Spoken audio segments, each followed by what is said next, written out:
Sa kasalukuyan, marami tayong nakikitang kaguluhan, maliit o malaki, sa paaralan, sa tahanan at maging sa lipunan. Ngunit may dalawang bagay na magsisilbing haligi ng pagkakaisa, ang peace and justice.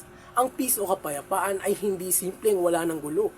Ito ay ang pagkakaroon ng pagkakaunawaan, pagtanggap at pagrespeto sa bawat isa. Samantala, ang justice o katarungan ay higit pa sa batas. Ito ay ang pagbibigay ng pantay na pagtingin, ang pagrespeto sa karapatan ng lahat, at ang pagbibigay ng nararapat sa bawat tao, anuman ang kanilang kalagayan sa buhay.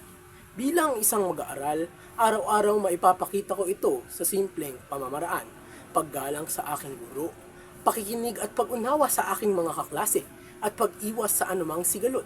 Sa bawat pagkakataon, pipiliin kong maging tapat sa pagsusulit, sa proyekto at sa aking sarili. Sa ganitong paraan ay naipapakita ko na ang kapayapaan ay nagsisimula sa aking maliit na mundo at ang katarungan ay nakikita sa pagiging patas ko sa aking pakikitungo sa iba. Ngunit hindi lang ito matatapos sa paaralan. Kailangan rin ito sa ating komunidad. Nakikita ito sa pagtutulungan ng bawat pamilya, sa pagkakaroon ng malasakit sa nangangailangan at sa paggalang sa mga batas at patakaran ng ating barangay. Kung bawat isa ay may malasakit at pantay na pagtingin, mas magiging ligtas, maayos at masaya ang ating pamayanan. Ang kapayapaan at katarungan ay hindi lang mga salita.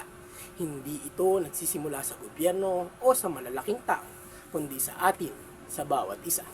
Kung sisimulan natin sa ating sarili ang pagiging payapa at makatarungan, madadamay na rin ang paaralan, komunidad, pati na rin ang buong bansa. Nasa ating mga kamay ang pagbabago. Mabuhay tayo ng may kapayapaan at kumilos tayo ng may katarungan. Kyle Angelo B. Mariano po, maraming salamat po.